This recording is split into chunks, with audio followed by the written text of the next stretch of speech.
Welcome to Visualize, the podcast where collaboration fuels change. I'm your host, Chris Baker, and each week we'll explore incredible connections between nonprofits, businesses, and the community.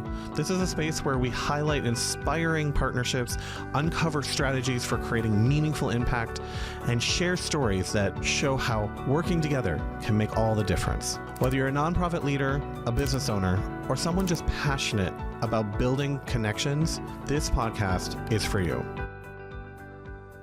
Welcome back to Visualize. Today I have Tim Davis with New City Players. Welcome to. Thank you so much for having me, Chris. Appreciate it. How your journey started to get into the nonprofit space? Yeah, so I really started as an artist who was looking for a way to get my work out there, really primarily as an actor. I moved back to the region in 2013 and started doing a little auditioning, started looking around, and got connected with a group that had done Godspell. They were doing Godspell, and I was like, oh, let me go audition for this. And then after that, they were like, who wants to do something? And I was like, well, I just graduated. I took a directing class. I'm working on my master's degree. Let me throw my hat in the ring to direct a play and see what they think. And they're like, yeah, let's do it. It's very different than Godspell. It was a family drama called Rabbit Hole. And from there, that relationship, they were kind of like, you seem to have a passion for this, an interest in this. If you want to take this thing, New City Players, that we have created, we can hand it off and give it to you. And I just saw it as an opportunity as, all right, they want to support and be supportive, but they don't want to run a theater nonprofit. Yeah, no, that's an amazing opportunity, Yeah. So, and then from there it was like, I want to act, I want to direct, I want to tell stories. And having a company is a great vehicle to do that. And I think a lot of theater nonprofits specifically start from an artist, a lot of times directors who are looking for a platform for their storytelling. Mm-hmm. And so that's kind of how we started. Me and a group of friends came together and started producing stuff. And then very quickly, you learn that it's not just let's put on a play. You're getting your 501c3. You're getting a board. Now you're into fundraising and marketing and admin and taxes. You need an accountant, and so it's all these other kind of back end, other side things. And that's sort of just a journey of self-education of, okay, how do I become not just a theater director or an actor, but a nonprofit leader? So what does a missional focus look like within an arts organization that isn't just about artistic expression, although that is what we do and that is very important to us, but is actually a means by which we can impact the community? So that was the early transition and education that I went through. So that actually brings up a really good point. What is the mission of New City Players? Yeah, so the mission currently is to create community through transformative theater.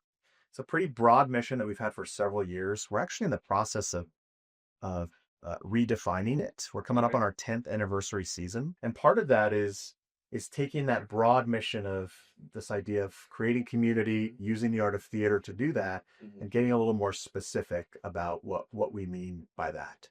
So ultimately, the way I have seen it, and the transition that I really went through in 2016, 17, 18, after we did a couple seasons, had a few things under our belt, it was this realization that, to be quite honest, there's not a ton of people who every weekend, the thing that's at the top of their list of things to do is to go see a play.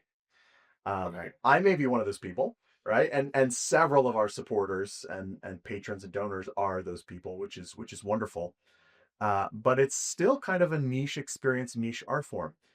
But one thing that everyone does crave is a sense of belonging and a sense of community and a sense of being a part of something larger than themselves. So that's where we started doing these additional community events outside of what's happening on stage to try to build relationships, to try to, the way we've talked about it in the past. And I think what we're really going to focus on is this epidemic of loneliness. 1 in 3 American adults in a American Psychiatric Association survey last year, 1 in 3 adults said that they experience feeling lonely at least one time per week. And if maybe on that one day, they come to our theater or they come to one of our community events and they feel this sense of, oh, I'm around people who are excited to see me, who are doing something they're passionate about, who are telling a story, maybe about a community of people who I am unfamiliar with. So I'm experiencing some diverse perspectives, or maybe about something that I know intimately, and it's really seeing my own story reflected back to me. If we can kind of use the art of theater as a way to create meaningful connections, attack this epidemic of loneliness by getting people out into the community and in relationship with each other, as opposed to at home in bed scrolling, I think we have done something impactful. We need more, com- uh, belonging, and we need more Yeah, spaces where we can actually get back to ourselves. yeah, And I think that's one of the things that we're missing right now. And I think that's one thing that theater definitely does give, because when you're there, there's an energy to it. Don't get me wrong. I love movies. I oh, love me making too. films, Same. everything else that goes behind it. And we do get drawn in. We do experience everything. But that live presence of, Yeah, the actors on stage, and you feel their energy and their way of expressing those emotions and those feelings, it's a different type. it is. Uh, Yeah, and the actors feel the audience. Oh, that is the final piece of the artistic puzzle for a theater maker. Is it's not theater until the audience is there. They are the final piece that creates that form of artistic expression. And there is a palpable, very human energy that is taking place. And the way I've talked about it in the past is what makes acting such an interesting art form, and theater such an interesting art form, is that human beings themselves are the art. They are the expression. Obviously, a piece of music, a human is making it, a painting, someone is making it. But there is a product that is kind of one step removed from the artist. Here is their piece of expression, here is their art, and then they are standing here, some level of objectivity because of what they've just created.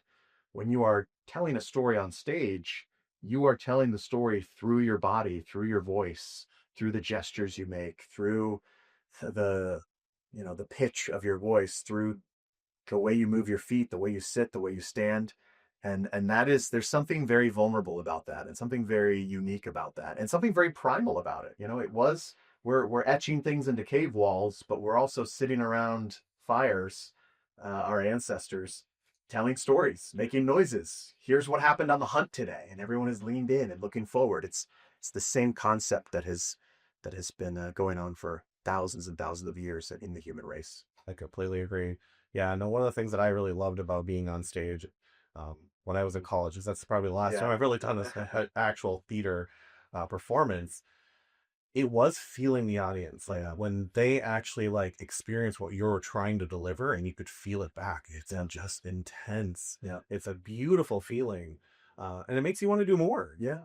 It does. It just Yeah. brings you back to like, okay, yes, this is what I was meant to do. This is what I love to do, and yep, you get to just be a part of the story, Yeah. whatever story you're trying to share. They did some research. I think it was a study in 2017 or 2018, and you may have seen it because it made the rounds and continues to make the rounds occasionally, where they uh, audience members, during the performances of ballets, plays, symphonies, they hooked them up and they monitored their heart rates.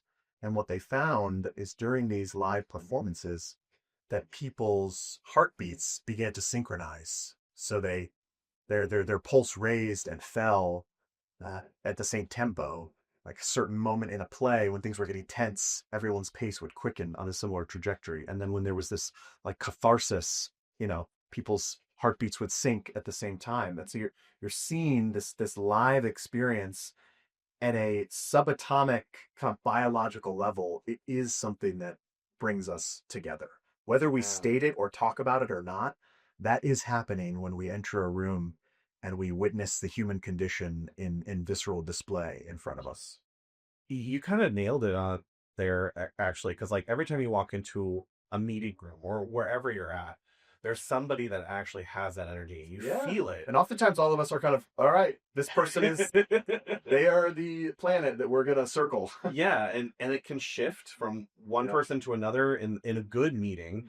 But there's always that one person that kind of like invites the room, Yeah. holds the space, and starts the meeting. And then after there, hopefully it's a nice, beautiful energy exchange and people are, Yeah. comfortable. Sometimes that's not the case, but Right.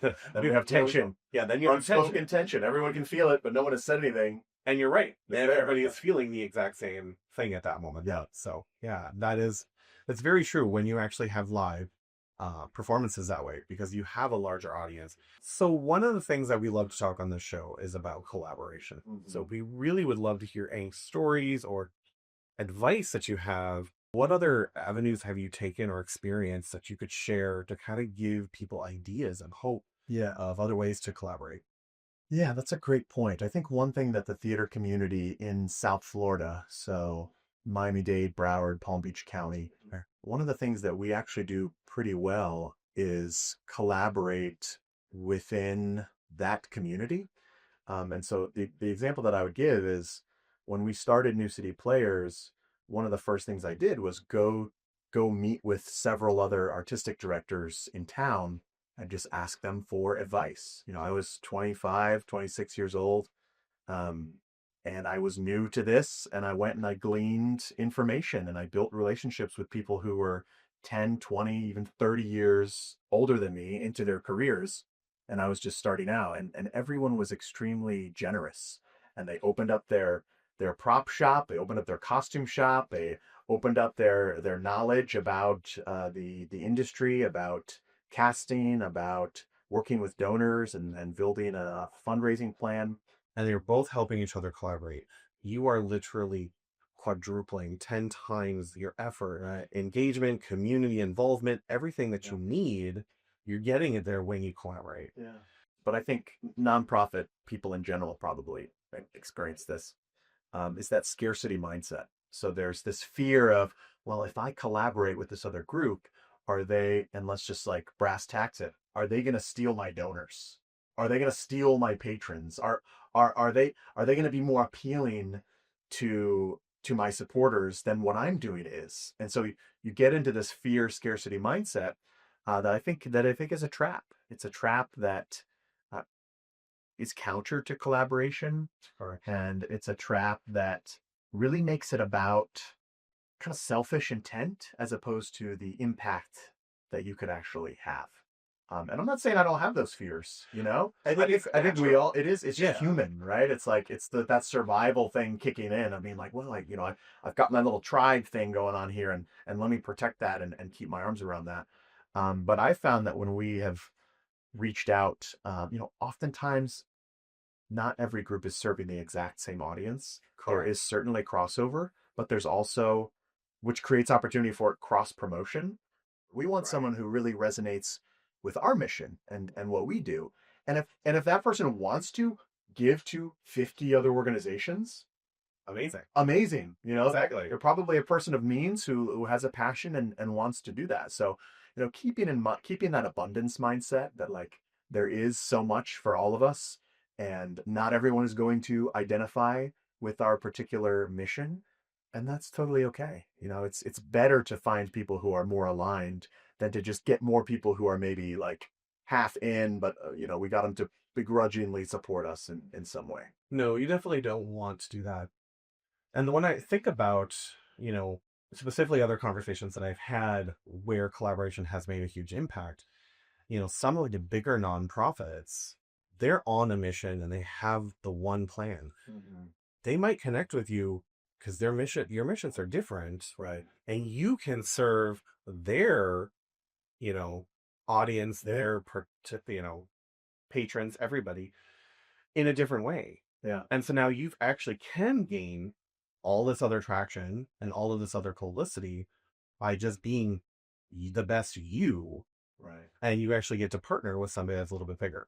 Yeah. I had Kathy Brown from the Community Foundation on here previously, and that was one thing that we've actually seen a lot of. That's something that we try to do, is like make sure that these connections are valuable, because when you have two missions that are different, but they can work together in a partnership, amazing things can happen. I found a lot of people, now this is where I got to turn the mirror on myself, when people are just starting something out, really what I have been able to offer people, and every time I talked on a podcast or done any sort of interview, I tell the audiences this: if someone wants to start a theater company, reach out to me. I'm more than happy to sit down with you, have coffee, have lunch. I will buy you lunch. I'll buy you coffee, so there won't be an expense to you. I'm happy to do that, and just open up, share my experience, share my story, answer any questions you have. That's like what I can offer. And we've got some stuff we can lend people, and we've got, yes, come watch our show, be a part of our rehearsal process. Intern as an assistant director or something to watch how we do things. Those are all things that I'm very open to doing and have done in the past.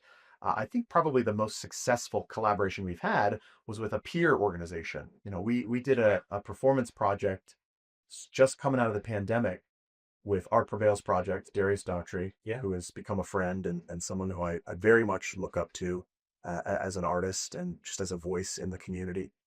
And we did this project called A Love Like This. And that came from me going to Darius and said, I think it would be cool for our organizations to collaborate on something. Here's a script that I've been looking at. Is this something you might want to do? And he was like, no, I don't want to do that. I think we should do something original. And I was kind of like, the way I saw the partnership was we want to produce this and make it happen, but we want to highlight the work and the storytelling that you are doing. And so we came back with this project where it was 5 or 6 short plays, written by Darius, directed by Darius. 4 or 5 of the plays were written by other playwrights that were from his network. And New City Players took on a good portion of the expense of producing it. And we worked the stage crew, and we helped get the set, and we helped secure the venue.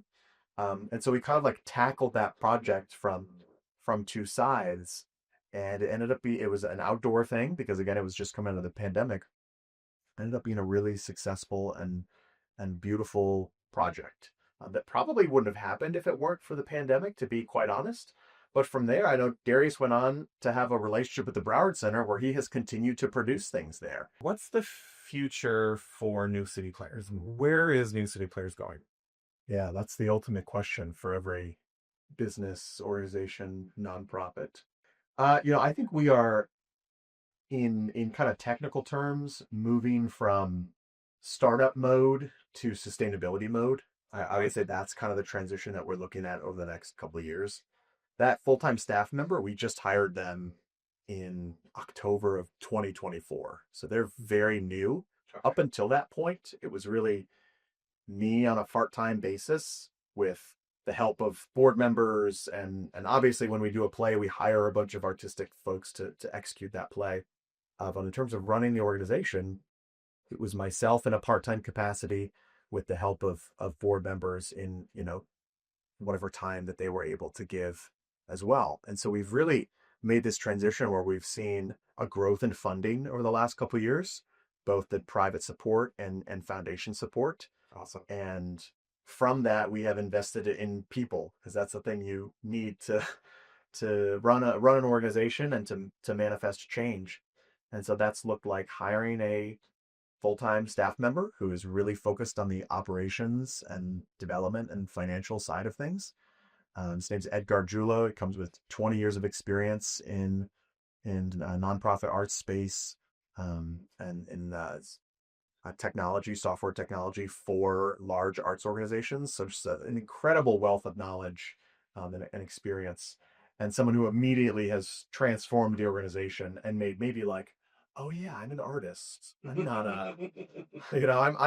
I am as much as I can be a nonprofit leader, but the lack of expertise in a lot of the things is woefully apparent when you sit with someone who that's actually what they do, and that's actually how their mind works. So he's been such a blessing to the organization. And it's also looked like raising the wages of everyone involved in our productions and increasing artist wages. And obviously it's still not where I would want it to be or where anyone would want it to be. But it's increased every single year since our inception, and from this past season to this current one, grew by 50%. And that was sort of like a good leap for us, for a lot of the people that we work with. So that's sort of been this initial like, okay, we're becoming more sustainable. And I think heading into this 10th season, it's really about the future is about clarifying our purpose, clarifying and specifying our mission and our vision as well. So that's something we're actively working on right now, is redrafting those things, having lots of conversations about what they are, sharing those ideas with stakeholders, sharing those things with board members, talking about them in grant applications, talking about those different strategic goals we have around those things. Because I think for us, clarifying that narrative, that story that we're telling about our organization, is what's going to help unlock more supporters, more funding, further sustainability, the ability to have additional staff, the ability to raise artist wages, the ability to create more impact and bring more audience in, and have more people who are experiencing the thing that we talked about at the beginning of the podcast. And yes, there's a numbers to that, where it's like we want more people to experience this, but there's also a depth and a breadth that can come when you are an organization that is sustainably run, and you're not kind of paycheck to paycheck and rattling the tin cup and hoping that you hit your goals this year, or else the whole thing's going to fall apart. Um, we've moved beyond that, and I think taking steps towards really finding our purpose, clarifying it, being able to share that story with our community in a deeper way. I think that's what the future looks like for us. Ultimately, in a very physical sense, we want to have our own space. Yeah. We want to have our own theater. That's the big thing that we want to manifest. You talk about dream big and what door do I want to walk through? Yeah. We want to have a theater. We want to have a space where we can invite people, and we can do more performances, more shows, create educational programming, do community programming, and create a third space for people. Because if our thing is addressing the epidemic of loneliness and using the art of theater to build meaningful connections, having a home base where we can invite people to their home and work, Starbucks, right? That third space idea. If the theater could be a third space for people where they feel a sense of belonging and community, that's ultimately that's success for us, I think. I love that. I really do. And honestly, putting it into the universe, saying it here is There a you good go. step. That's right. Now, all right, you've got a plan, you're putting it into action, and the universe is hearing it. Yeah. So that's awesome. All right, so as we wrap up, how can people get a hold of New City Players? Absolutely. I mean, you can always email me, tim@newcityplayers.org, if you want to chat, if you want to grab coffee or lunch or phone call, Zoom, whatever it may be. More than happy to talk about a collaboration or to share any wisdom or experience that I have picked up along the way. We are on Instagram at New City Players. We're on Facebook, New City Players. Our website is newcityplayers.org. We're pretty active on all those platforms. But yeah, I'd say those are the main ways to YouTube as well, active YouTube channel. So Awesome. Hit us up. So the last question I ask everybody on our show is, what is the legacy you hope to leave for future generations? the legacy I hope to leave the future generations. Oh, great question. I think the thing that, so I do this exercise every year where I write my own eulogy Okay. at the beginning of every year, or I tweak it slightly. And it kind of comes in a few different parts. And a piece of it is, I want the people who are closest to me, my my kid, my wife, my friends, my family, to say that, he was a good father, he was a good husband, he was a good friend. I think this probably connects very much to the mission of New City Players. Like, having meaningful relationships is so important to me. I do think a lot of legacy, ultimately, when we're on our deathbed, it's not, right? People say this all the time. I wish I would have worked more. It's, I wish I would have spent more time with the people I love. So I think that is certainly a piece of the legacy. I think from a vocational standpoint and from what I'm passionate about, if people say that that was someone who really championed the power of stories to change the world, and the power of stories to create empathy, and the power of stories to connect us when we are seemingly disconnected, whether that is through a performance or something I've directed or a film that I've worked on, whatever capacity that looks like artistically, or running an organization that does that. I think that's the legacy that I would be proud to leave, is to carry that torch of storytelling on to the next generation, as stories can change the world. They really can. Yeah. So that would be it. That's awesome. Tim, thank you so much for being on Visualize today, and we'll hopefully have you back again for some more conversation. Yeah, would love that. And if you got a theater line around, we'll take it. Thank you for joining me on this episode of Visualize. We hope that the inspiration and practical insights can help you foster stronger connections and meaningful change.